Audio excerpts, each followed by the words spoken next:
to win this. Hit it beautifully, and the Highlanders have the victory in Dunedin.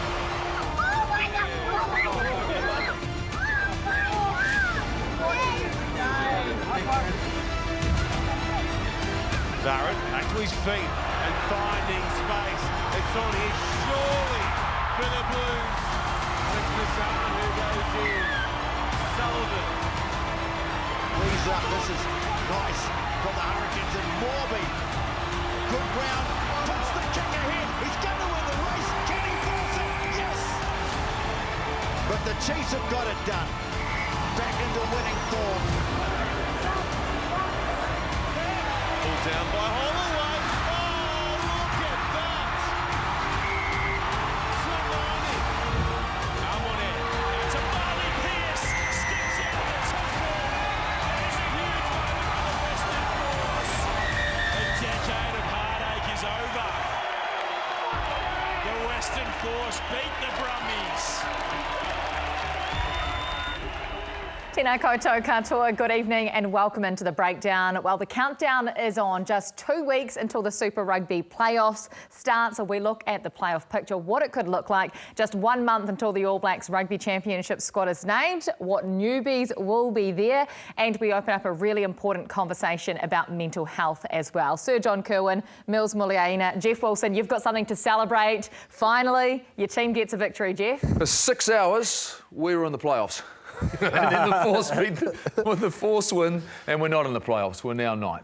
So I was celebrating, but reality is, as I know, we need to do a little bit more over the next couple of weekends to really get a chance of winning this title. A few surprises over the weekend. Brumbies were upset with the pups that they sent. Chiefs and Blues keep winning, JK. Hurricanes don't turn up with their full side. Talk about that later, I guess. And I've had tre voce di corridoio, 3 voices of the corridor they're going to talk about later. Ooh. And 3 times someone tells you the same thing. It's pretty close to the truth. That's when you know, Mills. So that's 1, 2, 3. 3. Oh, In the green room 10 minutes ago. Well said. Outstanding. Oh, it's time now to chat Super Rugby with Nurofen, available at Chemist Warehouse.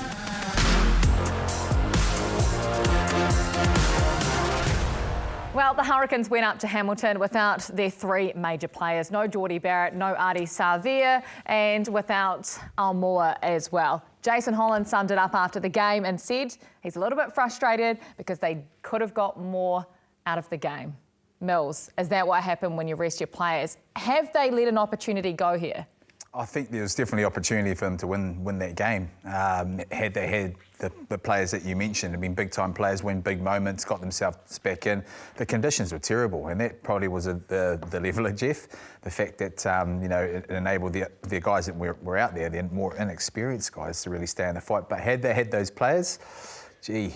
Yeah, think about the game and the way it was played, and the conditions were so poor. So to have Tyrell Lomax playing, all of a sudden your scrum and line out clearly operates better. Then you bring in Ardie Savea and the ability around the close, the contact parts of the game. Defensively, you'd have more effect there, and you needed a big kicking game. And we'll talk about that from the Hurricanes and Chiefs' perspective in this game. You would have had some distance on it. So all of a sudden, they've missed their opportunity, but I tell you why. So the conversation's irrelevant. No, this is an important part. I think it is relevant for them if you're a Hurricanes fan, because you've been denied an opportunity to possibly host not just the quarterfinal, but host a semi-final, particularly after the Brumbies lose. The context of the season changes for them, and they could have quite conceivably, if in the next 2 weeks beat the Blues and Crusaders, not just finished just second, they could have finished first. Their fans have been denied that opportunity by not playing their best side. I get that, but it's irrelevant because the question we need to answer is, should this happen or not? Right? Because I get why a coach would do it. Yeah. Probably overthinking stuff. I get that the players need breaks, but I'm pretty sure the All Blacks don't want them to break during a derby, the best games of the year. That's where you want to see your players under pressure. So I get all that, but should this happen? For the fans, should it happen? It's a great question. That's what we need to answer. And I think we probably don't need to answer it now. We probably need to answer it at the end of the year because there's resting players working for us. There'll be a lot of what-ifs, right? There'll be a what-ifs if they go on and win a Title C. Rest of those guys, you know, didn't play them over that point. But they chose to play them against the Moana Pasifika side. This is a different conversation. They could have managed this differently so they were available, Mills. So they could, in the biggest games, have them available. I think they could have won this game. The conditions closed the gap between these two teams.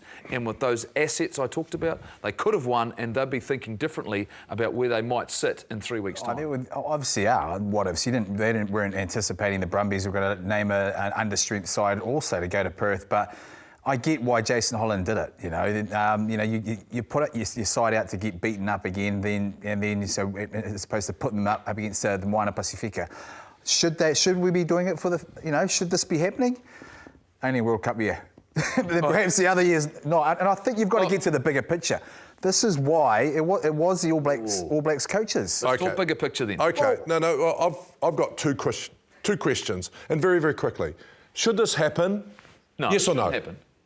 Yes or no? I'll answer it. Only World Cup year. The fans Only are the World ones Cup that year. miss You're out. saying yes, it should happen in the World Cup year. The problem we've got is happened every year. No. No, it shouldn't happen, right? My second question is this. How do we stop this happening? Is it working for us? What are the rules now? So really, from a fan point of view, and this is what I'm talking about, I'm with you. I get, Jason, if he wants to do that, technically that's his job. He gets paid a lot of money to actually study and go, I want to do this. But for the competition, No. no. JK, I want to bring up something that you talked about with us earlier. The fans are the ones that lose out here, right? Because they don't get to see these matchups. Anton Leonard-Brown against Geordie Barrett, Luke Jacobson against Ardie Savea, Lomax against Aidan Ross. But also the All Blacks. Jason Holland said that his players couldn't play 6 in a row if they go through and win the title. 6 derbies in a row. The All Blacks are going to have to do that to win the World Cup, is what you said. So it's really that's a great question, Kirsty, and it's a great question because I'll never forget Richie McCaw saying that you have to go to Everest 4 times, right, to win the World Cup. So how are we going to practice going to Everest 4 times if we're not actually practicing going to Everest 4 times? Does that make any sense? And that's why it's not Jason Holland's fault. Well, he's actually staying within what he's been asked to do, which in any other competition, it's not happening. Look at what the Aussies are. They're actually starting to implement that as well. So they can't. But we can't also say, the All Blacks have got to have 6 in a row because they're the ones that are actually wanting this to happen. It shouldn't happen, and I get it, because they go over the end-of-year tour. Perhaps it has to be a model where they go for the first 3 games of every club. You know, your first 3 games, all the All Blacks are out, and then they filter them back into Super Rugby. This is a really interesting discussion because I had this discussion the other day at the airport. And this guy said, why are we always playing the World Cup in October at the end of our season? Why don't we play it every second time in March, at the beginning of our season? Because that's why we're resting guys, right? That's why we're worried about it, because by the end of the season, they're going to get a month off in Europe and we're going to play. You don't mess with the Six Nations, Sir John Kirwan. You don't mess with them. That's when they play. That's their tournament. You don't mess with them. Yeah, well, we play at the end of it when they're tired. We don't mess with it. We're not allowed to mess with that. 3 nations here. Yeah, probably makes sense, right? Well, look, the All Blacks are trying to win a World Cup at the end of the year. The Chiefs are trying to win a Super Rugby title. They've moved into this championship mentality. It was clear and obvious that Clayton McMillan wasn't happy in Hamilton yesterday. Mills, talk us through that. Explain the Chiefs' playing style in February compared to the Chiefs' playing style in June, July, when the Super Rugby finals come out in 6 weeks' time, and how they actually win. Yeah, absolutely. And the weather conditions dictated that, didn't they? And I think what probably frustrated Clayton McMillan was the fact that they were still trying to play a model that they had been, in dry instead of wet weather rugby. I think that's going to be the biggest issue for them, is to try and stay, I suppose, disciplined to be able to play something that looks a little bit more boring. They can execute 100%, but if they lose big moments, and I think if you're looking forward into the finals, a Crusaders outfit or a Blues outfit or a Hurricanes fully strength outfit would make them absolutely pay. Yeah, I think there's 3 things he's looking at here. There's one with Anton Leonard-Brown just before the end of the game. That's a big mistake, not realising time was up. But then there was Damian McKenzie, a kick-off that didn't go 10, and then there was the intercept try. He's looking at that and knowing, right, if he's playing the Crusaders, perhaps the Blues, maybe the Brumbies going forward in the semi-finals or finals, or even a quarter-final, you can't afford to make those mistakes because that's the margins you're talking about. And there's one team that has done that, it's won 6 titles in a row.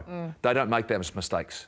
In the biggest of games, when it comes down to it under pressure, the Crusaders just go to work, JK. And I think for me, that's what he's looking at. I think he's had a standard set for him about what you need to do in playoff rugby. The one time the Hurricanes won their title, the title they won, remember those 3 weeks in a row, they were horrible, horrible days at Sky Stadium, and they had to play, they're not their style of rugby. They had to find that winning style. I think that's what Clayton McMillan goes, you know what, we've got to be better. Yeah, look, I don't know, Goldie. I think that we never see Clayton like that. He's normally really, really calm and collective.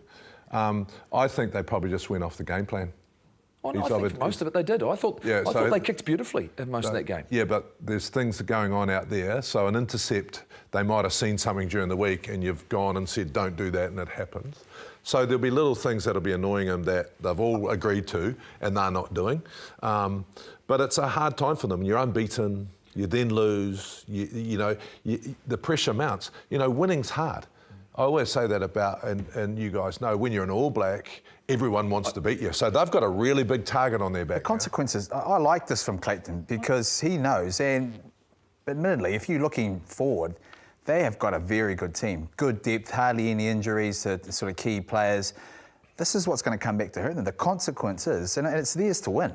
You know, it's theirs to lose if they make decisions like that. And I think he knows in the back of his mind, if he doesn't get his players on that sort of same page in terms of being disciplined, they could lose that to the outfit that you're talking about. The Crusaders, who have done it year in, year out. They don't mind winning in a style that everyone's not sort of pleased with.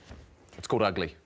It's called winning ugly. Well, in 6 weeks' time, it could come down to a kicking game, right? And that is our Musashi power play for today. Musashi available at Chemist Warehouse. But, Jeff, who's got the best options in the competition? A week ago, and this is what Clayton McMillan talked about, they didn't kick well enough against the Reds, the Chiefs. So all of a sudden, the conditions clearly played a massive part in this. But they had variety in their game. They had the short kicking game to find space, and then they had this from Shaun Stevenson. And his ability to kick the ball nets into a breeze at FMG Stadium. This is a breeze behind them. This is a 55, 60-metre kick.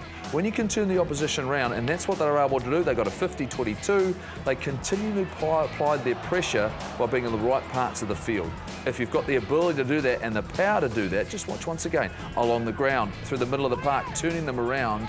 To me, they controlled the territory game. In those conditions, it's exactly what you need. And once again, you go back to the standard that's been the Crusaders with Richie Moana, with David Havili, and when it's been Will Jordan at the back, he's still got that ability. Can I ask you a technical question? Sure. It looks for me like the Chiefs have changed their kicking style. The trajectory off the boot seems to be a lot lower. Is that the case? Do you think they've got a secret Mickey Byrne there? Because their kicking game looks like they've studied it like a Mickey Byrne type. Well, their technique's really strong, and there's no doubt the long legs of Shaun Stevenson. He's always been able to kick the ball a long distance, but his consistency of his form. And Damien McKenzie had how long in Japan? He had a long time, plenty of time to practice and work on it. But for me, when you're winning it by 300 metres, and it was a game where kicking was going to dominate Mills, it was going to control this contest. You mentioned a very good point. It's variety across the board in the back three. You got Narawa, you got Stevenson, you've also got Itini Nano Seturo. Then you've got Damien McKenzie, and all provide a very long kick, the low trajectory kick also, but they can also up in the air.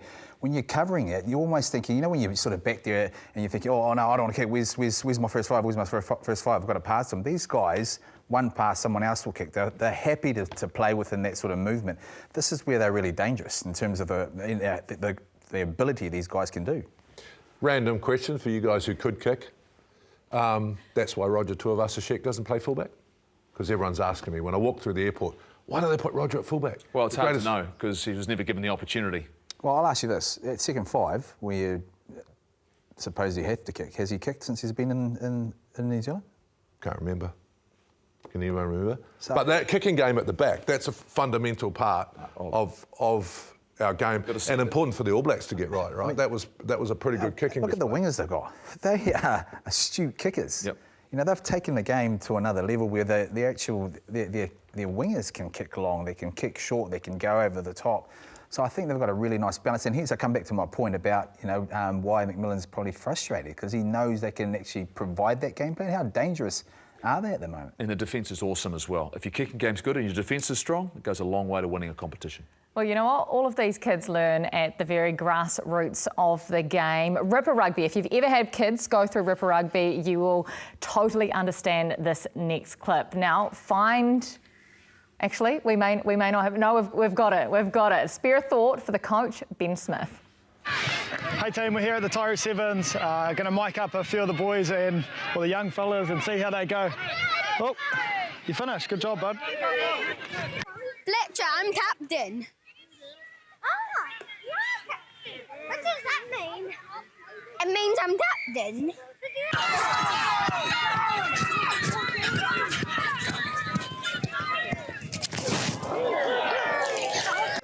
Oh, jeez. Look, it's easier to zigzag through them. Like a swoop. Typically, no.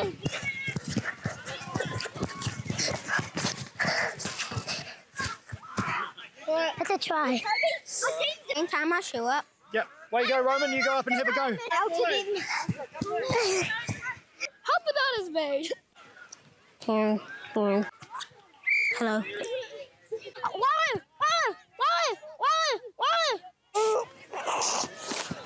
Guys, come on, let go. Let go.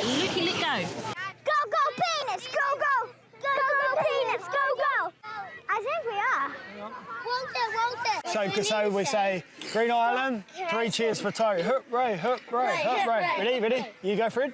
Green Island. 3 cheers for Green Island. Hooray. Tyree, that's all good. Right, give some handshakes.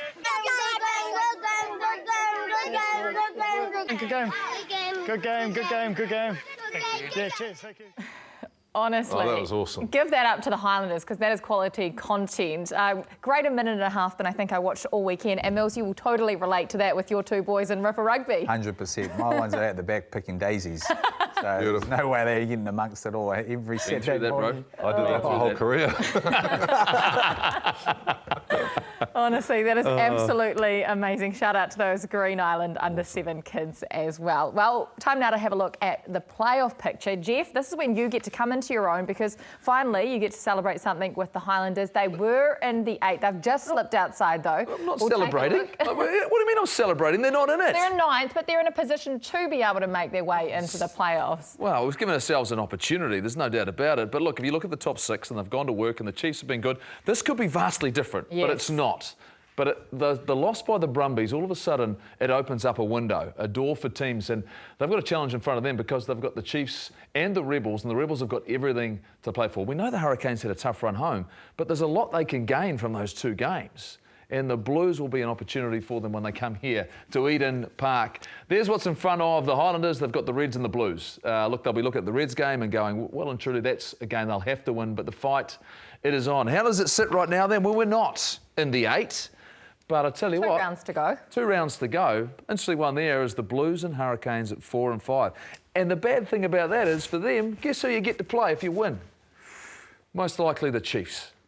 That's not good planning if you're them. You should be chasing anything but. Guess who's set themselves up quite nicely?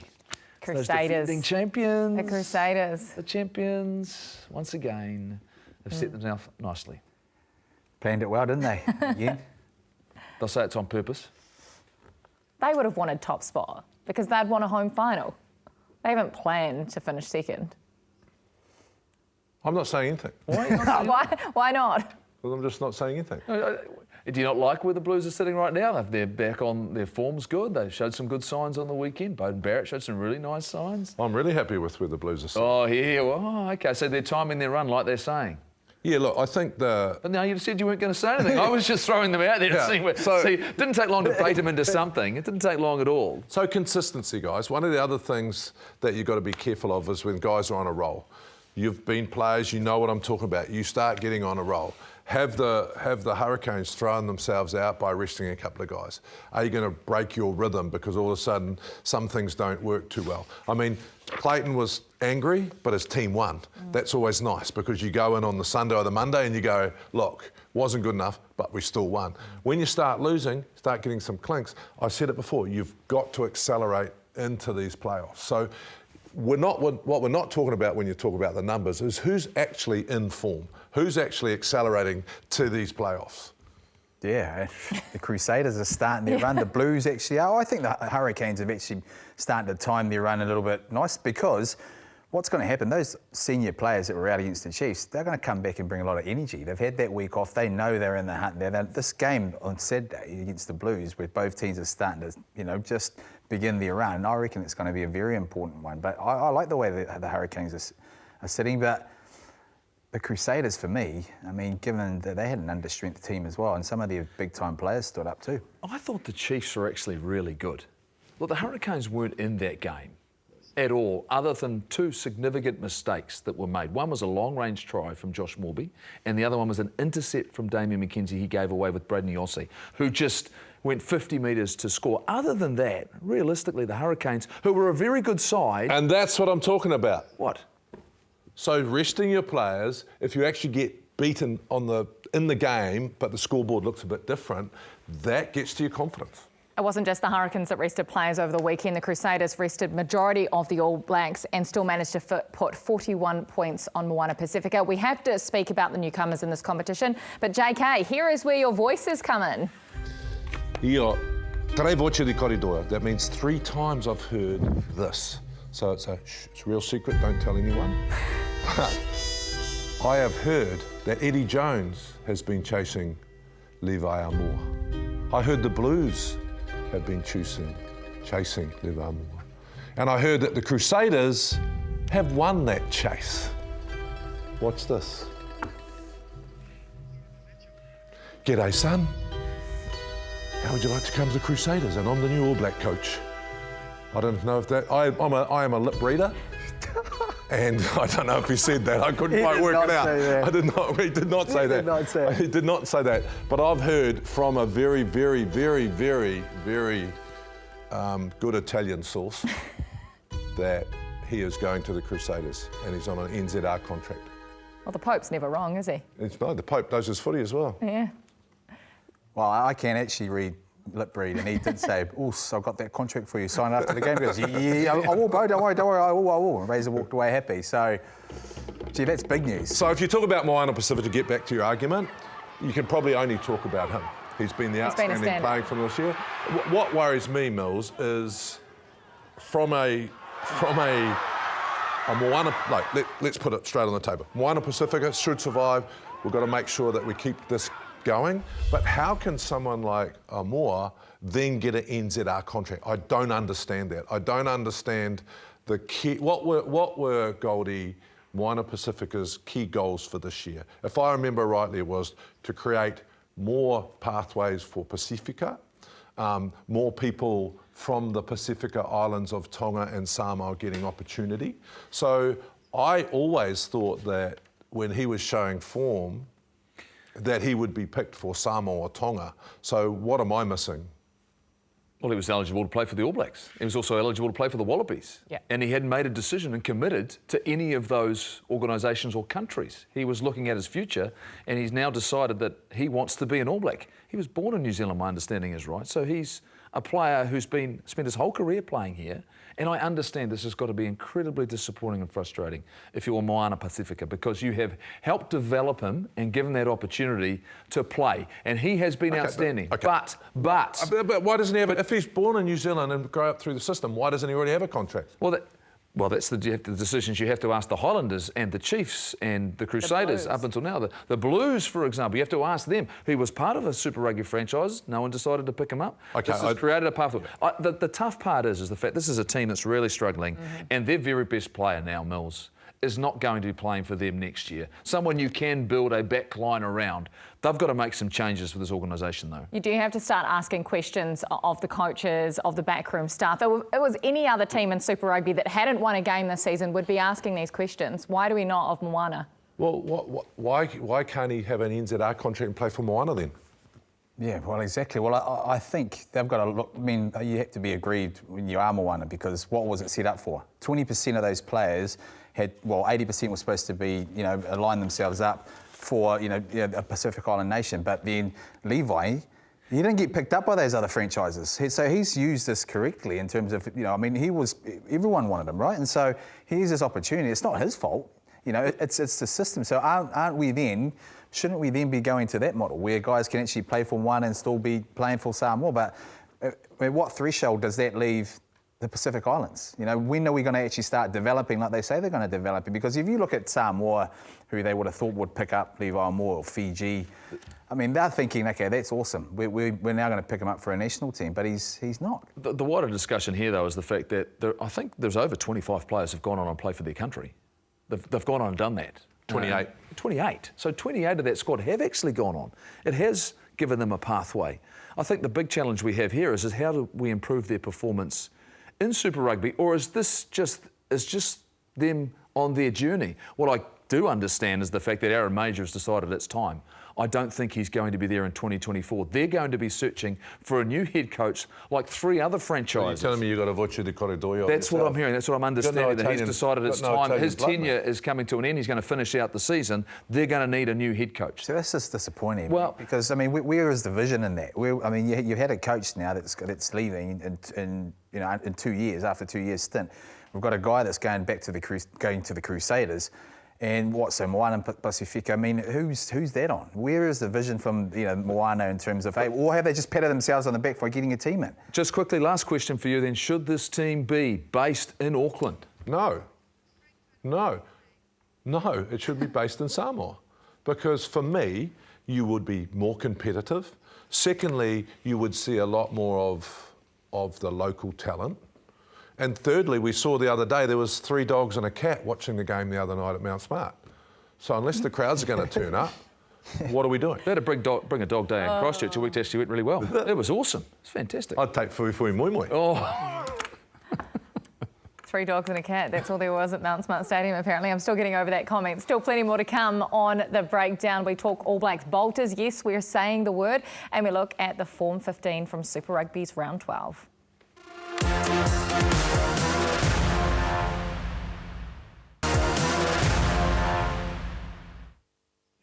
No mai, hoki mai, welcome back into the breakdown. It is round 13 of Super Rugby, not round 12. But anyhow, Black Fern and Sky Sport commentator Chelsea Semple has named this week's Super Rugby Form 15. It's a very evenly spread Form 15 as well. She hasn't been biased at all to her beloved Chiefs. Xavier Numia, Samasoni Tokiaho and Tamaiti Williams make out the front row. Tupai Va'i is in there and Zach Gallagher. Peter Gus, Sawakula, Billy Harmon and Braden Yosse. At 9 and 10, Noah Hotham and Zan Sullivan. Levi Armour, Bryce Heem in the 12 and 13 jerseys. Kanina Holo, Mark Talia and Will Jordan are her back 3. But let's hear it from Chelsea. Hey team, here's my Form 15 from Super Rugby on the weekend. A couple of just notable selections from me. I've got young Noah Hotham in at number 9. Out of Hamilton Boys, I've taught him, but not a biased call. I thought with the young team the Crusaders put out, he showed what he can bring, which is a lot of speed and excitement around the ruck. But he also showed a lot of composure and a calm head out there. Also, at number 10 this week, I've selected Zan Sullivan. He did start at 15, obviously, and I thought he played really well and he looked really comfortable at 15. And when Bodie went down, it was a big challenge for him to drop into that first 5, that playmaker role. And I actually thought he did an outstanding job and showed that he can cover multiple positions. So I'm excited to see what the Blues, do with him for the rest of the season, because he's playing some great rugby. So, sweet. Thank you so much, Charles. Thank you for picking the team this week. You made a mocker of me. I said that it was unbiased, and then you said you picked someone that you taught in Noa Hotham, but deserved to be in that team. Mills, a lot of non-All Black names in here. Do you like it? I like that team, actually. I think the one guy that I was pretty impressed with last night's performance was Peter Gus-Solkula. I think he was, really good in those conditions. I mean, showed plenty of go forward. His defence effort was outstanding. Braden Yorsey, obviously, he had a big game, lots of carries, and I actually Hotham did play, really good. Really young talent sort of coming through. So, Braden Yorsey, there's no Ari Savia next year for the Hurricanes, so all of a sudden here's my starting number 8. How dynamic was he? He worked through the course of the 80 minutes. You want ball carriers at number 8, so John Kirwan, and this guy here, and he showed a turn of foot. We've seen Artie explode when he's got space, but I really like what I saw from this young man. He was good. Yeah, I think he's got something about him that we need to keep an eye on. He's a young man. He's obviously learning off the master, but he just gets out and he's a wrecking ball. But I love an unsung hero. Who's that for you? Who do you think? Bryson. Someone from the Blues. Bryson. Bryson. Yeah, it's definitely a blue. Where's the Blues? Who's the Blue guy there. So good. So good. He's the type of guy you want on your team. He's played just about every position except halfback. Gets us over the advantage line. He was really good started, really good when he came on against the Crusaders. So you having him off the bench, though? For the All Blacks? Going forward? No, not for the All Blacks. I'm talking for the Blues. I reckon he's... Rico Ioane, really good player. He is knocking on the door for a start. But where? At 12. At 12. So all of a sudden you're changing a game plan that you've based around Harry Plummer because you've chosen not to play Roger Tuivasa-Sheck. Is this just so Roger gets the, you're now not the next best 12? I understand. I think his impact off the bench is absolutely fantastic. He'd play and start for a lot of teams in this competition, no doubt about it. The one for me, Tupavai, in the conditions and the work. Look, Brodie Retallick is Brodie Retallick, but here's a guy who's in a contest to make the All Blacks, and this is a time for him to shine. And I felt for me, he was doing this all night. Ball carry, hand up. He's got all the ability in the world, that versatility to play at 6 as well. Scores a nice try. I think for me, Mills, he's been a big mover this season. The fact I've relied heavily on him, he's looked really good. Huge mover. I mean, in terms of the locking position again, last year he played a lot at 6, and so he's got that sort of variety in terms of where he can play. So when you're looking at the All Blacks and you're looking at the locking department, do you take a lock 6 that can actually have versatility and still? What I love about him is that hard stuff. Because he's a young man. You've got to get amongst Guslin and that, Retallick and that love the contact. He's shown that in the last couple of years that he doesn't mind it either. Presumably he's going to be the top guy next year if there's no Retallick and no Sam Whitelock. When we win the final this year, the World Cup final, I think Barrett will be at 6.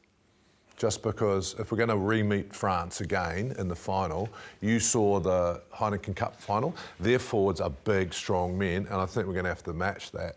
So I think if he plays with a little bit more freedom for the Chiefs, and that's just confidence, Mills, If he can actually go to the next level now and play with that freedom where he's offloading like a basketball player, I think he's right up there.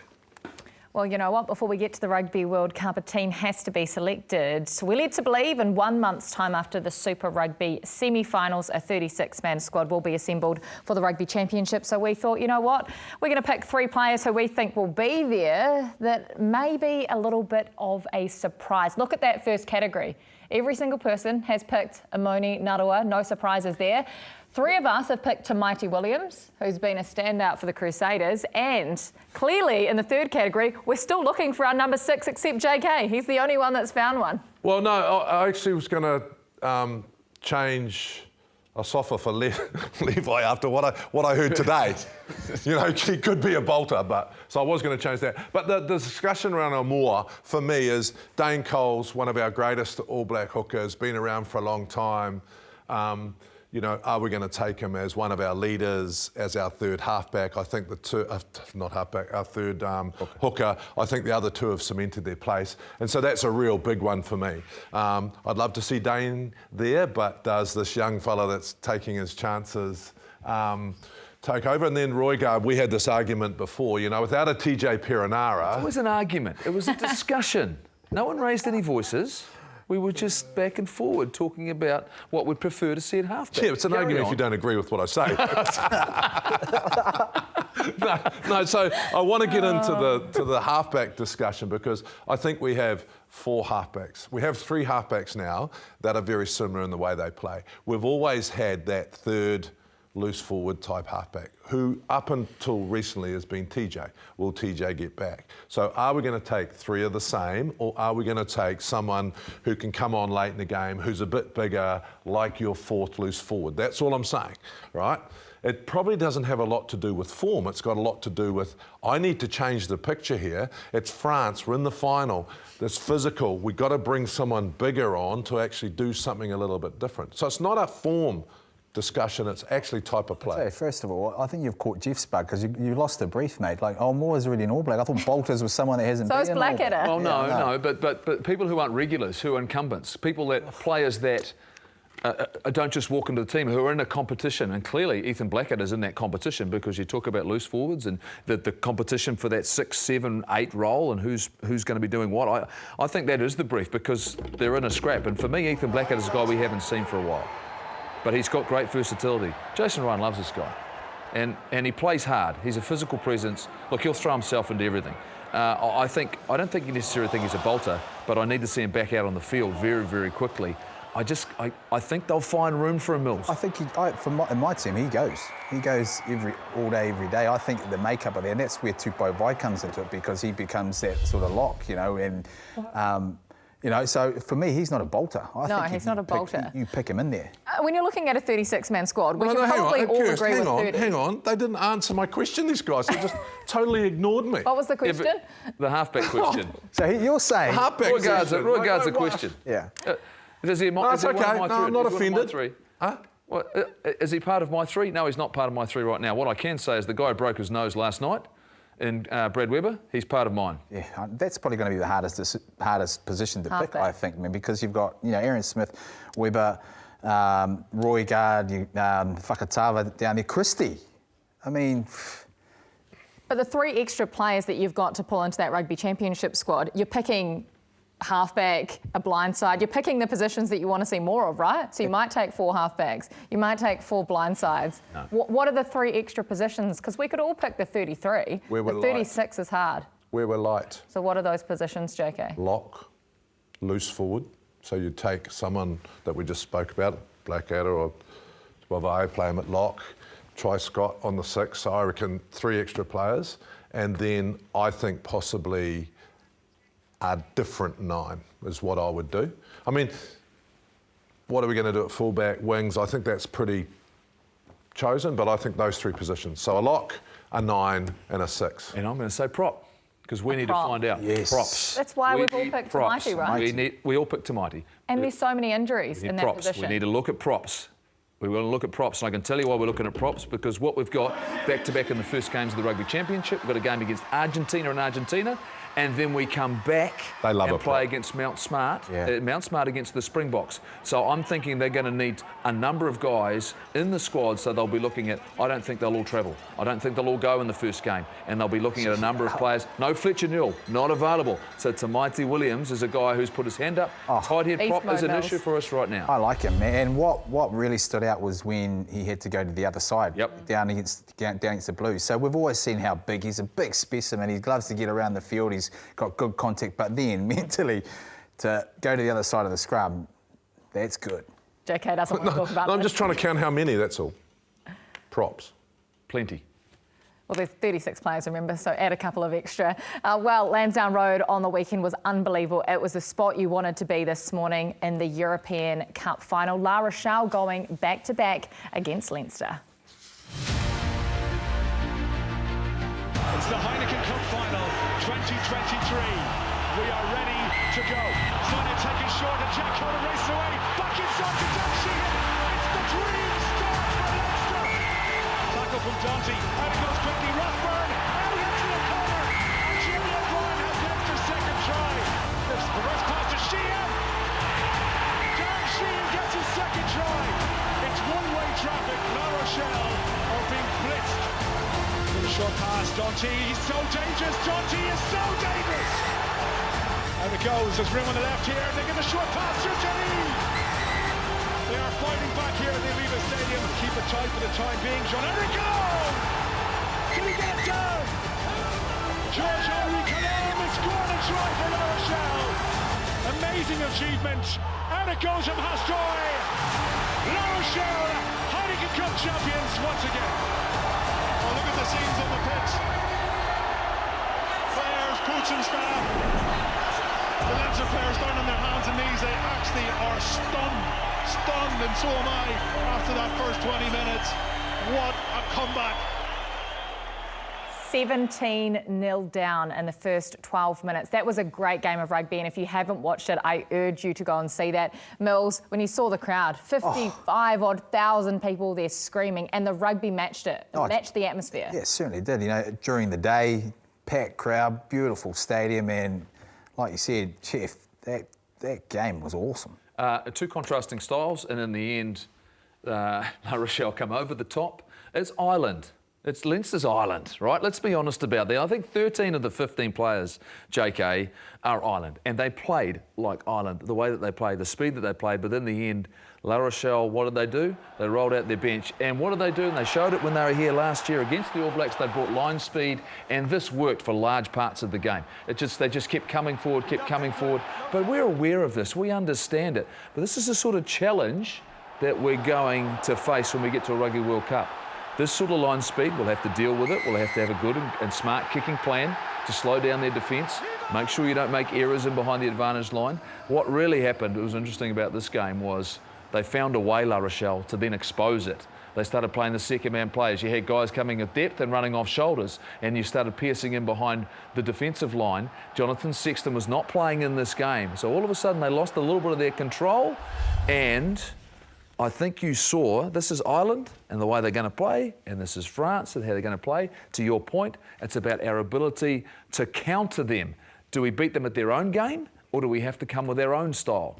Well, two of the best nations, right? If you're going to talk about the All Blacks, and if we're third favourites at the moment, you know, Ireland and France, I reckon, have done an amazing job. Yeah. Both very different styles, Mills, and I think the organisation of Ireland or Leinster or whoever it looks like, they're all playing a similar style. The thing I like about France is actually just the size of their forward pack.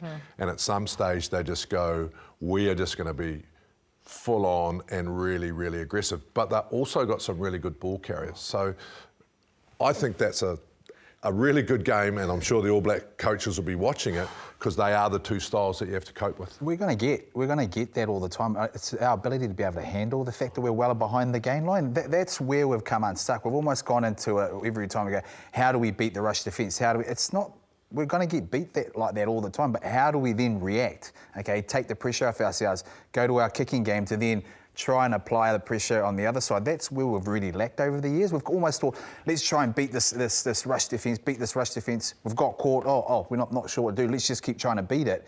And we've almost got ourselves into trouble.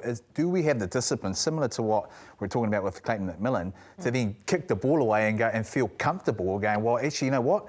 We're under pressure because we're being caught behind the game line, but we're now going to put it on you and see if you can get it out of your half. Yeah, I think for me, this is where we need to take our learning from what we did last year, what we learnt in that Ireland series through the course of the season, and decide exactly how we're going to go about winning this Rugby World Cup. And we've had examples of what we're going to face, like you've just talked about. And for me, it's going to be our ability to execute under pressure and skill. And that's why, and I go all the way back to guys not playing in this contest on the weekend last night, because we need pressure and pivotal moments and pivotal games and your ability to execute under pressure. And that opens the big games. That's why that competition and our future of a Heineken Cup is, you've talked about, us playing different styles is so critical. I'm going to use a word that Jason Ryan used last week, fellas, trust. So while it might have hurt losing against Ireland and while it might have hurt losing against France a couple of years ago, we know. We've just watched a final, a European Heineken Cup final, and they played exactly, so now they're being predictable. We know we've got to trust this group of players to go, we're gonna so trust them as to why they've decided the rest period. The rest people. Trust them for the Rugby World Cup year, guys. Come on. And then we'll come back and once we've won it. That's worked every year in the past, Mills. That's worked every year in the past. Oh, well, while these guys continue the argument, or as JK calls it, a debate, we've got a beautiful story coming up with Campbell Johnstone and still plenty more to come on the show. Stay with us.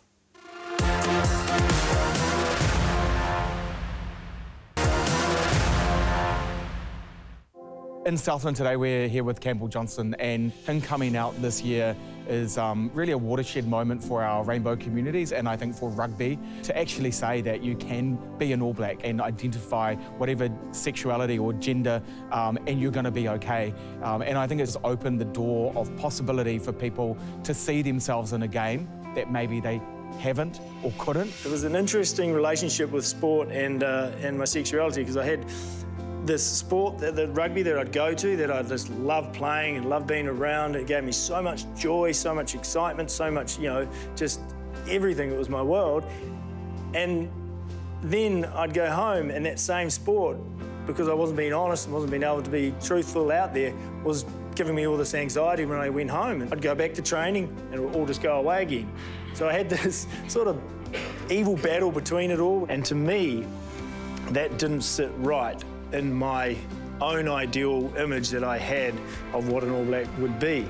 And so I would push that away and push that deep down inside, and I would deal with it and just run from that image, because I was scared that the side of my sexuality would derail my whole goal of being an All Black. And I'd like to just make this point very, very clear, that your goals and your aspiration is not determined by your sexuality, your religion, or your race. It has nothing to do with that. It's determined by the effort and the time and the courage and the perseverance that you put into that goal will determine the outcome for you. The enjoyment you get from the game is so great that it just was not going to happen for me to give away the game. So I decided to tell someone. And I decided that I'd tell my parents. It's funny because you build these things up in your head, and in reality, they're probably not as big as you think, but you do. You compound them, you build them up in your head, and you think, oh, this is going to be, a disaster. As I told my parents, and it was very surreal, and it's just like I just told them that we'd, run out of milk. And they sort of just like, oh, yeah, okay, that's fine. We still love you. And I was like, oh, okay, well, if that's all good, we can all move on. Everyone is equal on the field, and it's played with respect. In regards to the equal, no one really has a concern or anything about your sexuality, your religion, your race. It's all about the sport, and that's where it should be. We talk about the simple word of respect. Respect to your teammates. You're playing like a girl, you're playing like a sissy. That doesn't need to come into the whole realm of bringing team members up a level. They understand that everyone will get it wrong now and again. The main message, we want to keep trying. Because sport is a great thing. Like, it's great for your mental health, it's great for your health, it's great for making friends, keeping you active and happy. Only helps one person. I mean, that's one person back in sport, one person feeling more comfortable in their own skin. That's wonderful, it's been worthwhile. Thank you so much for sharing that with us, Campbell Johnstone. There was such an important message in that story, wasn't there, JK? Yeah, unbelievable, and Campbell's doing a great job. As a game, we are an integral part of our community, and Campbell going out there and having those discussions means that diversity and inclusion is an important part of our game. I was accused by my nieces of being a generational sexist and a generational racist, right? And it was really confronting at the time. But when I went away and thought about it, it wasn't actually my fault, because I was actually brought up in that generation, but there was language in my life that I needed to address and change. And I grew up in the changing room using sexist comments, racial comments that had no meaning behind them, but they just weren't acceptable, Mills. And we've got to have a look at ourselves and make sure that you will make mistakes, but we've got to change this. We've got to lead the way, and Campbell coming out and talking about that is for me, fundamental. Well, the rugby world this week has been given a harsh reality check when it comes to mental health as well, with the very sad passing of Billy Guyton, who played here for 3 Super Rugby franchises. He played for the Māori All Blacks and for the Tasman Mako as well. Just 33 years old when he passed away. JK, it's devastating. You've seen the impacts this week firsthand as well. Yeah, I just wanted to have a shout out to the East Coast and the Ngāti Porou. I've been down to the Hawke's Bay and also down to the coast talking about mental health post Gabriel, and it was inspirational, the community coming together. Look, mental health is a huge thing. 750,000 people committed suicide last year. By the end of today, a New Zealand male will be dead. By tomorrow, 2 males and 1 female. We've got to keep talking about this, guys. I don't think there's stigma around this anymore, but we've got to do preventative mental health. In our game, we need to be way more open, just like Campbell's been about diversity and inclusion, Mills. And it just makes me incredibly sad, and we've just got to keep leaning in and keep putting it on the agenda, keep talking about it. Breaks me hearing that sort of figure, JK. But also, you're right. It's Campbell's come out and sort of done that. You've got to keep talking because, and I haven't been through the struggles and had that, but I think on my own personal level, talking about certain things, and I've sort of seen guys go through it, whether it be financial, there's all sorts of things, financial, relationship, post career, things like that. But the more we talk about it, the more it becomes sort of, all out in the open, and that's an alarming statistic. It's a challenge for a professional sports person, regardless of what sport you're involved in. The moment that you stop playing and what your future is going to look like. It's not like an industry where you can play and carry on forever. And I've been very fortunate to have an ability to go on and continue my journey inside the sport, where people just don't have the luxury and that opportunity, Sir John Kirwan. And it's tragic, this news, but it's understanding, having, I suppose, the right ways of dealing with the challenge. When you start playing at a young age, you identify yourself through your sport. You shouldn't do that. Campbell just mentioned that. You're not your sport. And the second thing is, we've got to be way more vulnerable.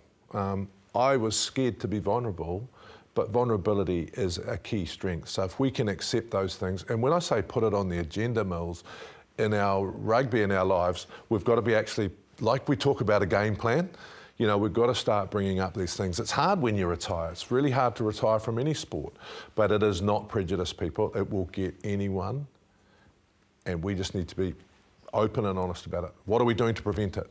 Just like you stretch your muscles before you train, what are we doing to prevent it? We just got to keep doing it. I think we can all say that our thoughts, our love, our araha is with the Guyton family and to the entire rugby community as well. JK, is there something that you would like to say to Billy's family? Yeah, died of an illness. I had that illness, and I'm one of the lucky ones, but it'd be an incredibly tough time. So thoughts are with you, and remember the great things. Thank you so much, JK. And to Billy, moi mai rā I te rangatira.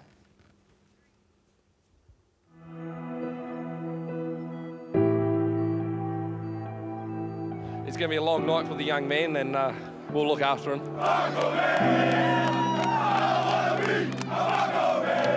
Couple of metres out, Guyton, over he goes. Absolutely heartbreaking to hear the news about Billy.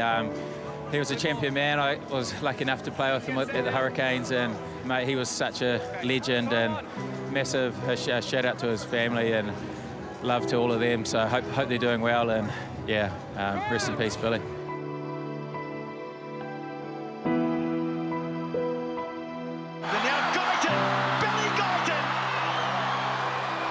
And the looks to the heavens, that one is for Billy Guyton.